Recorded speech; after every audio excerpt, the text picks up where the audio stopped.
Emotions ang pagsample ni Barbie Forteza ng kantang Meron Ba sa It's Showtime. Meron bang makapagsasabing iniisip kita at meron bang Pero naantala yan dahil sa kwelang paggong ni Ryan Bang.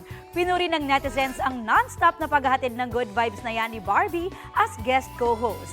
Sa Especially For You segment, inamin naman ni Barbie na si Jack Roberto ang kanyang first kiss at ikinuwento niya kung paano yan nangyari. aksidente yung naging first kiss. Pababa akong kotse, tapos parang magmamaneuver siya. So, bebeso sana ako, beso lang po. Tapos siya, palikod siyang gano'n, titignan niya yung likod, tapos nag-swak lang yung namin. Tas Kapuso, para sa mga maiinit na balita, mag-subscribe sa GMA Integrated News sa YouTube. Sa mga kapuso naman abroad, subaybayan nyo kami sa GMA Pinoy TV at sa www.gmanews.tv.